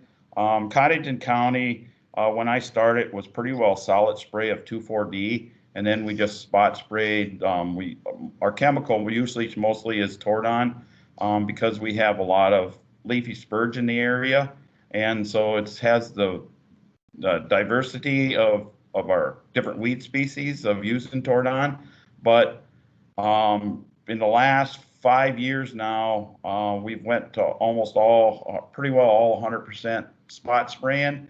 It actually reduces the risk of damaging stuff. Plus, insurance-wise, it actually created a lot less problems for having insurance claims and stuff in the county. So, because when you're spot spraying, spots can be fairly long, can be fairly small. You end up in the long run saving money and being more effective. The Tordon will have residual to it, but you're not solid spraying 2,4-D the whole length of all your miles of road and killing everything. You're just spraying where it's needed. You may miss some things that aren't up yet, but you will catch them in the fall when you go by the second time or things like that. In the long run, you get better control of your weeds. It helps the pollinators and the bees. But you will get some complaints. People will want you to take out gumweed that isn't on the list. They will want you to take out milkweed that isn't on the list. They got used to solid spraying. And so we're educating people that it's not state law that you go to spot spraying, but it's recommended just because of the amount of pollinators and the troubles we're having with honeybees and things like that and monarch butterflies. And it's fiscally responsible to spot spray. You're not wasting chemical just blanket spraying along the side of the road. You're just hitting what you need to hit. So that's what we've gone to in Grant County as well, is to spot spray. Mind you, every now and then you'll have a spot that's 100 yards long. That's still just a bigger spot is all that is.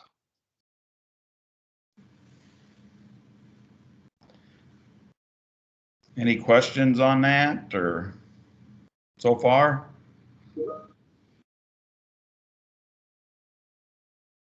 You have a question about identifying weeds every year. Well, I guess last year because of COVID, we didn't have it, but at least up in the Northeast here, we work with Game Fish and Parks and the Nature Conservancy and weed supervisors and the state.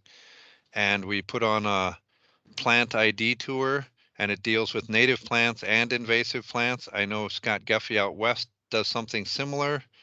And that way it helps you identify, quote, good plants and bad plants, or ones that look alike.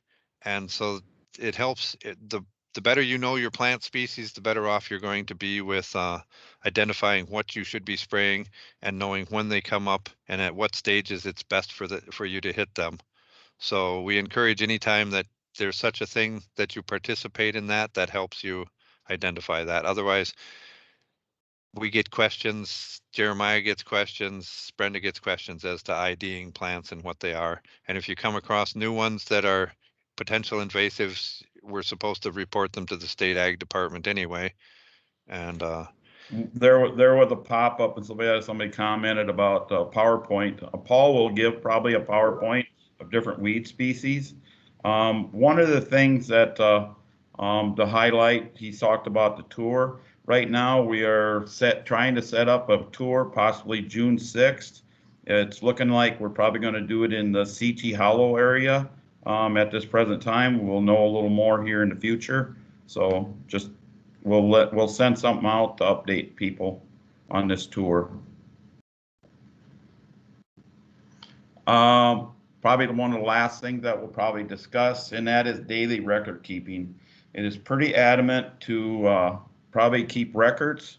One of the things that Paul Johnson was my manager at the time when I started, and one thing that he highlighted was when we're out, take records at least every 2 hours and record them, especially if you've been out all day, because winds can switch and shift.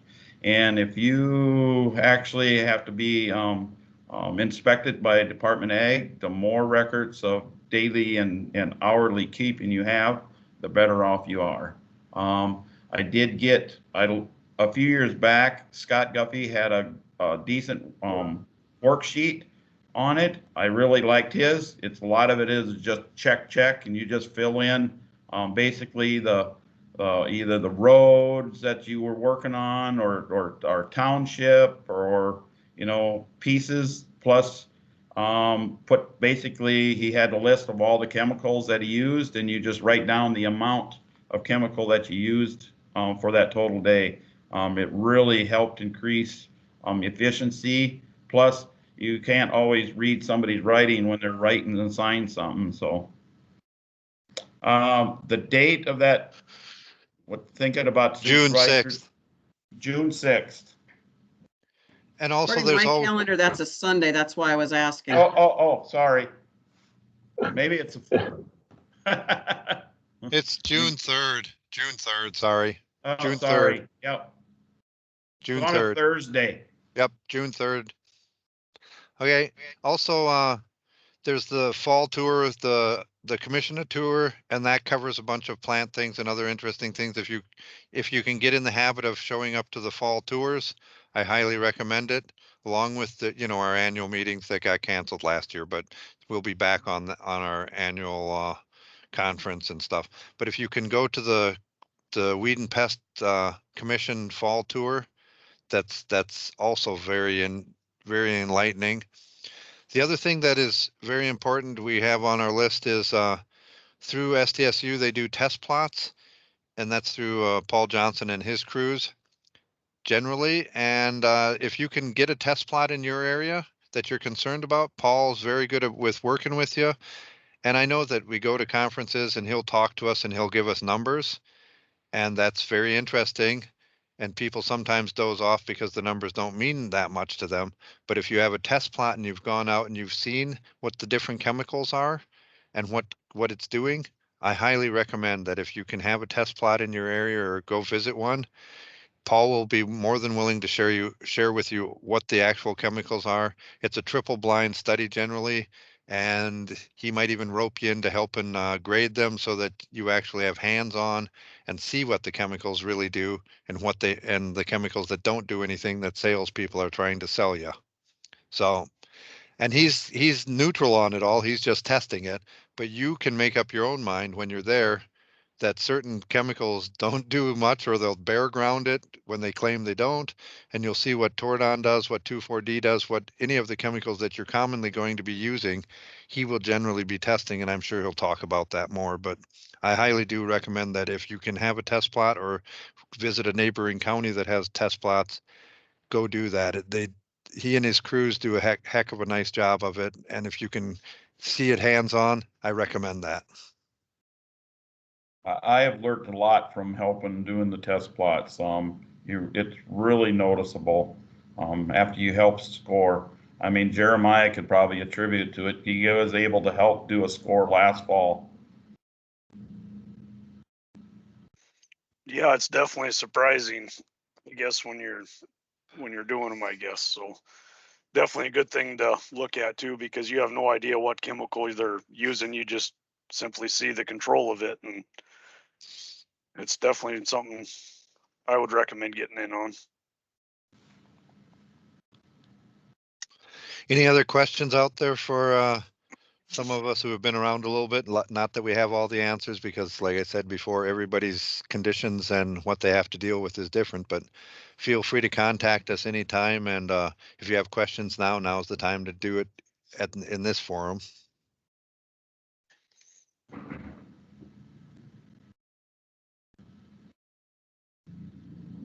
Okay, no questions for him. Thank you, Steve and Nathan. Thanks. Thank you. Paul, you want to go ahead and go next, or I guess finish it up?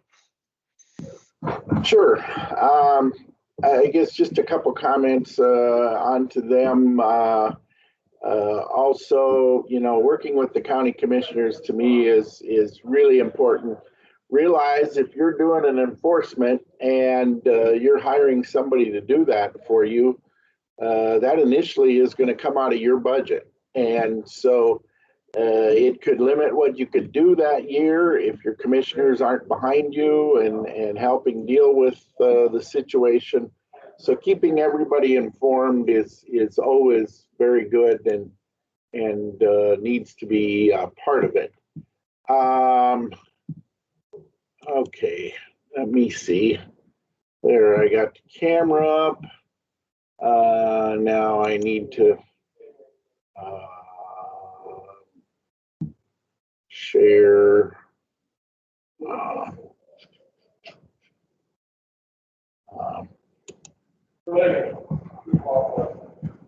Here's one question here, quick, Paul, before you Okay. get started. What do you Yep. do if the landowner lives out of state and is renting the ground? If the landowner is out of town or out of territory, in order to I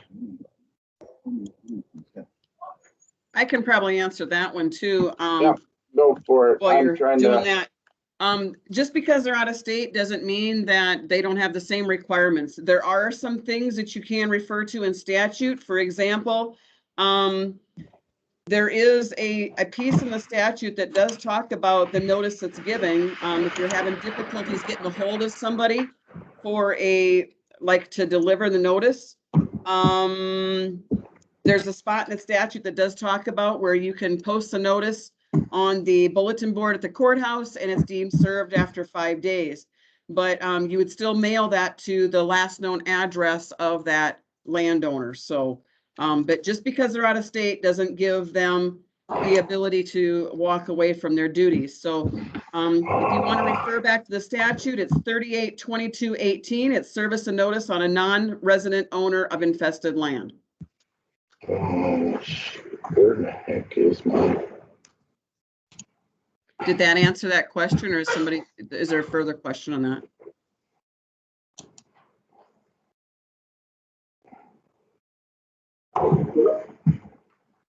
Oh, Yes, it answered the question. okay. I pulled mine up earlier and my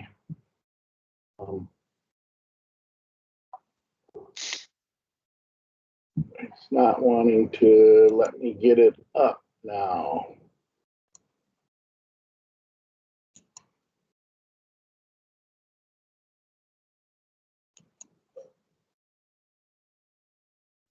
Unknown caller.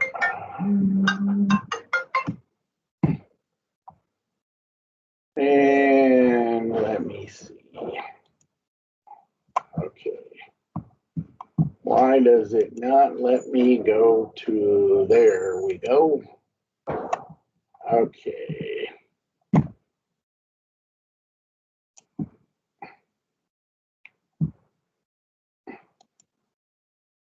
Okay, have I got it now so you guys are seeing me and Thoughts? my screen?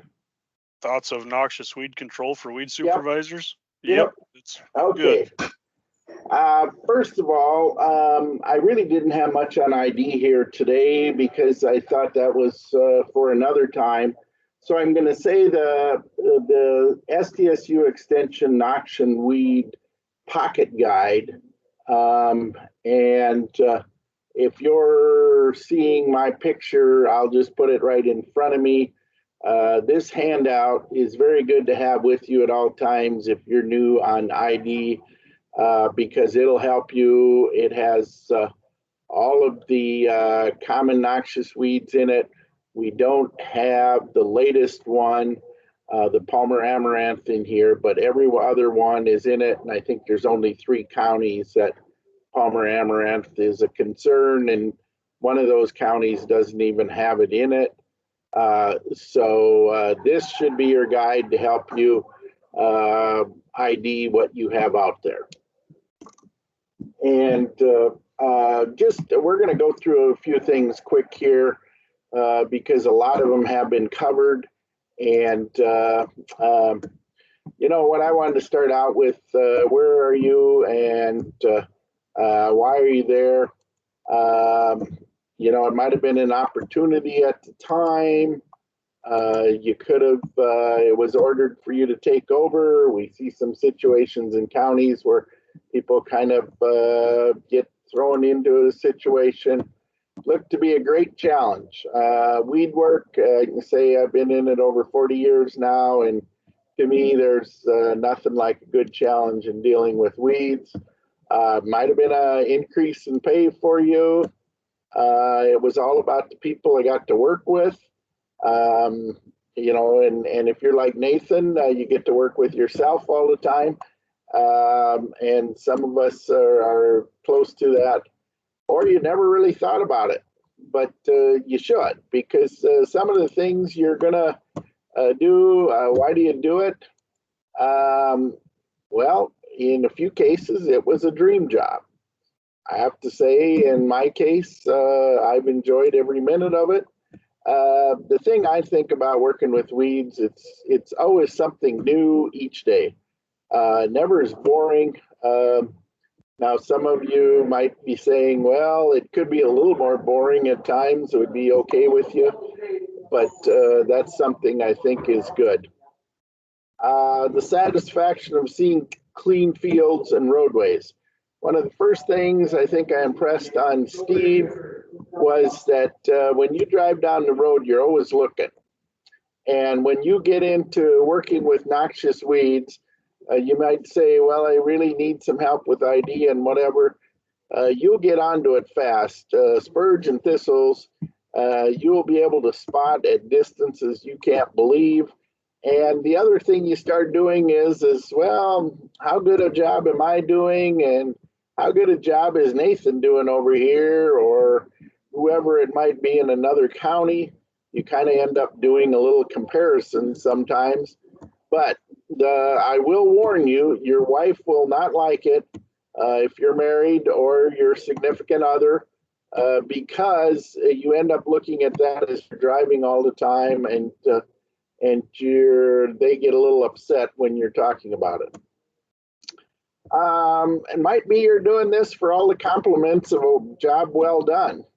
And some of those will come along the way, but more likely at times you're going to get something else chewed out. And you have to realize sometimes you just got to go home and say, I'm not letting that bother me, because if you do too much, it can be rather tough that way. And you have to remember, it's my job. And I always say when my work becomes a true job, that's when I'm going to retire. And I'm probably closer to that now than I was here 20 years ago. But to me, it's still fun, and it's really not a job. It's a place I go to have fun. What's your favorite part of the job? Some of you are going to have different things. On that, you're going to look at spraying, might be what you really like. I don't know too many people that are going to say record keeping is their favorite part of the job, but it's probably the most important part of the job. Visiting with farmers, being out there one-on-one, helping deal with situations, always is enjoyable. Sometimes it may not start out that way, but I think it's always there. Complaints. An old friend a few years ago told me early on, don't look at calling complaints that, call them opportunity calls. Because a lot of times with complaints, you're educating a person, and long term, you may have a way better relationship with that person as you move forward. And you got to think of it as an opportunity call, because if you go in thinking a complaint, you're more likely to be combative, and it'll get you nowhere in that situation. Part of your job might be managing personnel now. If you're the weed and pest supervisor, maybe you're in one of the larger counties and you have people under you that do a lot of the spraying and things like that. And that comes into place. Budget management. You really need to pay attention here. There's nothing that will get you in trouble with commissioners quicker than overspending your budget and giving them no idea that it's going to happen. You need to be very aware of that, kind of figure out, maybe look at how a budget was used the year before, talk to your auditor if you're new, and see how many dollars was spent in which months, so you know where you're at and you have a better idea that way. That doesn't mean with your style, maybe you're buying chemical early, and this year that might be the case where in past years the person didn't buy it until they needed it, but that's all part of the budget, and you'll be able to look through those expenditures and figure out where you're at. Now, I will say there's a few people out there that say coffee break is their favorite part of the job. I will say don't take a coffee break in the same place. I know a weed soup that got fired because every day at a certain time, he took a coffee break at the same place, and he had a tendency to not leave real quick. So be aware of it. You have however many people in your county all think they're bosses, and they're watching you. And so you need to be aware of what you do, where you do it when you're in county for sure. Commissioners, I always enjoyed commissioners. Yes, there will be some that'll frustrate the heck out of you, but you need to keep them informed. My rule of thumb with commissioners is for every time you go to ask them something, you want to go to them 4 times where you're telling them something positive about the job or something you heard good about them and what's happening in the county. Because if you think about a commissioner, they never hear the positive, they always hear the negative. And so anytime you can give them a positive, you make their day. The other thing about the job, you're going to be figuring out new ideas to make it more, make you more productive in the job. This is everybody, this is going to be different for depending on your style and what you do, but you need to figure that out, and you'll be happier with the job. Educational outreach, I think we're just going to skip through this. This is more after you get into it a while and you want to look at having some meetings and educating your people, but it's something to think about, especially for the winter months. Why is it important and why are you in the job? If this is not your dream job, how can it come as close as possible? You know, you need to think about that, because what can you do to make it more exciting for you? What are the hardest parts of the job to handle? And maybe that's not always a physical part. I can tell you, I would guess there's quite a few people out there that would say complaints are their toughest part of the job. And some days they are, but other days they can be very rewarding. And so you got to realize what is the toughest for you, and just don't ignore that, because if you do, it's going to be your detriment as you move forward. What can you do to make these parts easier? You know, if there's certain things that you really hate to do, you need to concentrate a little bit and see how you can make them easier or make them so you feel better about them. If you enjoy your job, it's easier it is. And that's the way I've always looked at it. If you're not enjoying your job, it's very tough to keep a positive attitude. And the guys talked a little bit about it, and Steve said, well, they went away from blanket spraying, and I would challenge Steve a little bit. When he started, if they wouldn't have been doing as much blanket spraying as we did, he wouldn't be able to spot spray now.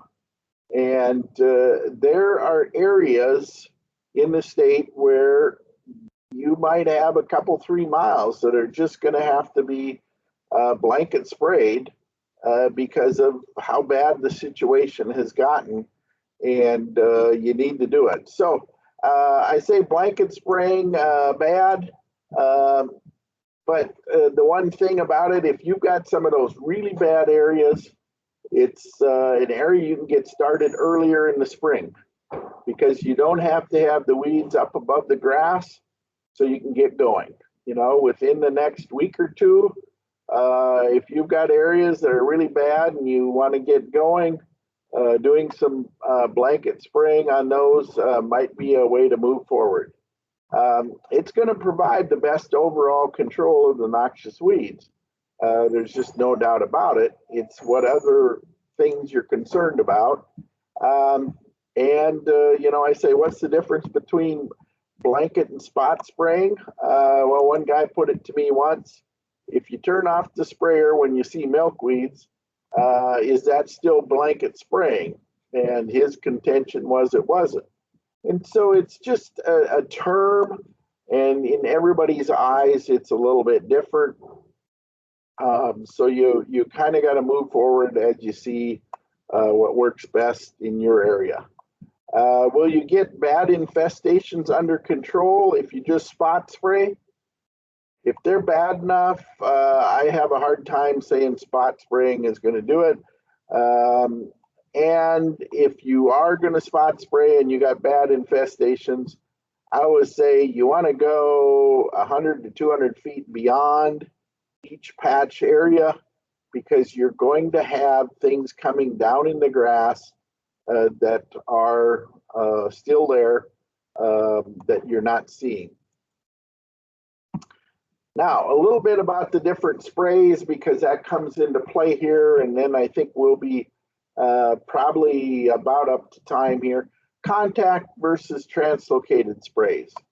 Anybody that's trying to tell you contact spraying is the way to go needs some help, because contact spray just kills what it touches with the spray droplets. Paraquat is a contact spray that kills everything. Bronate or bromoxynil is a contact spray that kills it. But they only kill the tops. So if you've got perennials, you're just burning the top off with translocated, or I mean with contact, where if you got translocated, it'll move down through those roots and give you a better kill.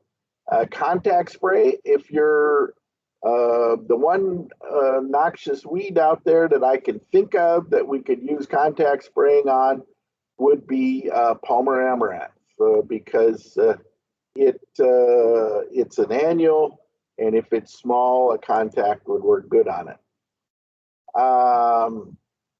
Also, noxious weed to use a translocated spray on, basically about all the rest. If they're perennials or biennials, you want to have a translocated spray.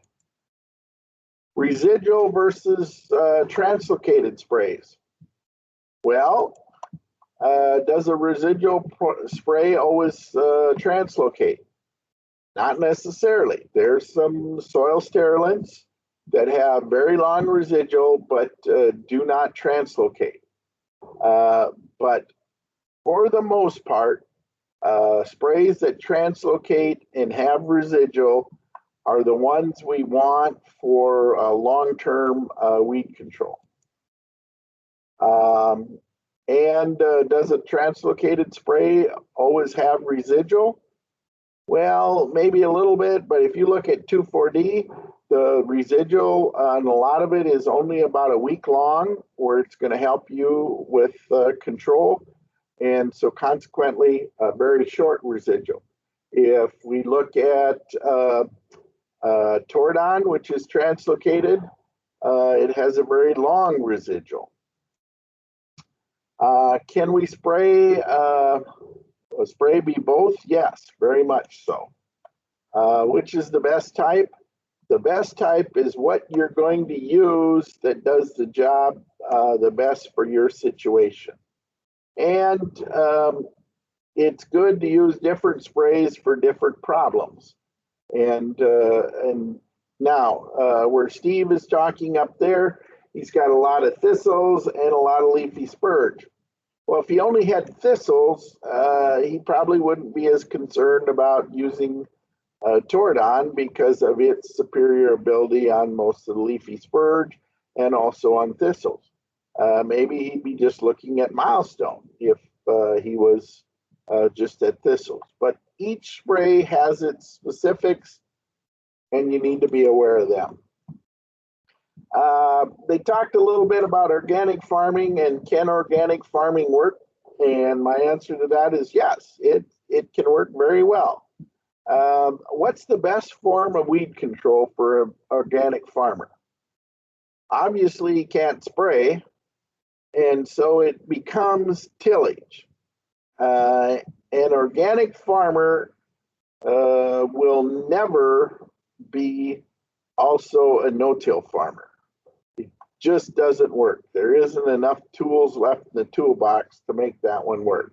So, you know, tillage is the best for an organic farmer. What crops work best for weed control?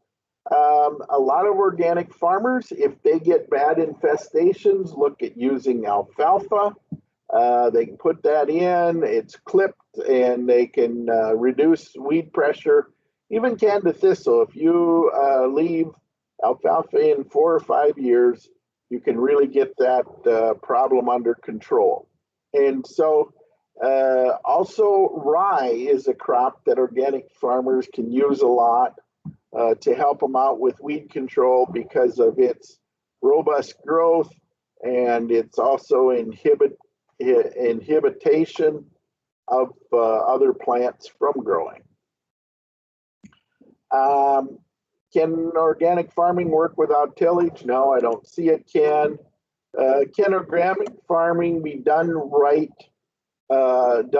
control all noxious weeds? They're always going to have some, but yes, they can do the job right. And I think that's very important to note. Can an organic farmer require a buffer on adjacent land? No. They cannot demand that you do not do what you normally do on your right-of-way or ground or anything like that. But keep in mind, if you drift onto them, it takes 3 years for them to be declared organic. So now if you got a drift problem with them, you're not just paying for the drift this year, you're paying for 2 additional years of crop that they won't be able to sell for organic. Do you need to try and work with organic farmers? Definitely. The more you work with them to start with, the better off you're going to be with your program as it goes on. It's our job to work with all clientele. Should they get special treatment? No. Do they, in reality, do they? Yes. But keep that in mind as you proceed. Are they on the increase in your area? I would say in most areas they are because of the demand for their products. Do you feel they are demanding special treatment? Yes, you will feel that.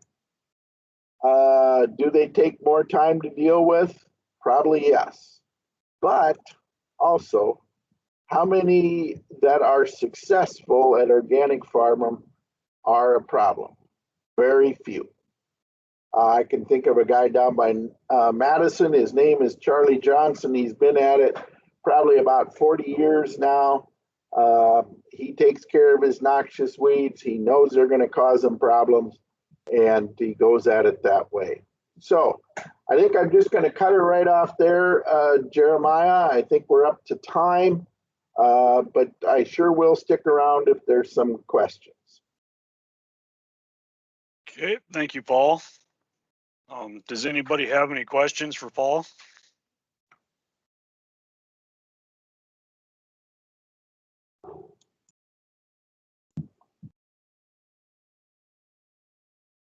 No questions. What about any questions for anybody else?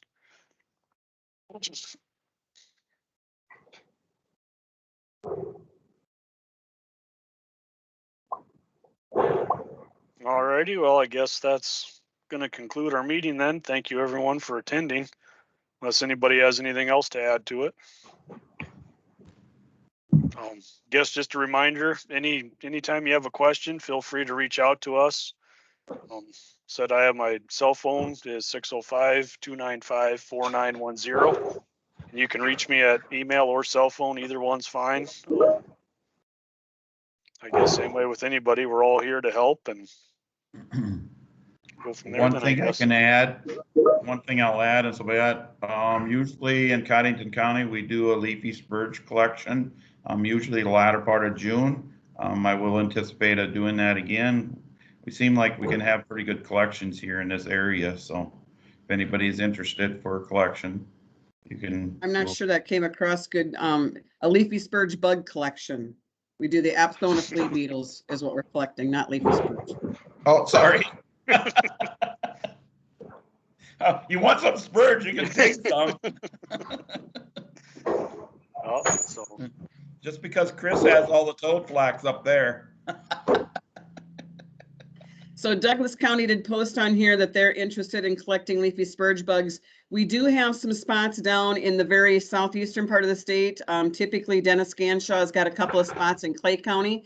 And so as we get those spots available and we come up with some collections, we will be letting people in those areas know. We do have a list of people looking for leafy spurge bugs that we typically refer back to every year, but we will definitely put you on the list. yep, we also have one in Gregory County too. That we do have a collectible population there. Last year we did not do a collection, but there are some other ones throughout the state as well. So if we can get, a little bit closer, let us know. Try to get something worked out. So, okay. Well, if that's everything, I guess that'll be it then. So thank you everyone for attending it. Thank you. Thanks, everyone. guys. Appreciate it. Bye. Take care, everybody. Yep.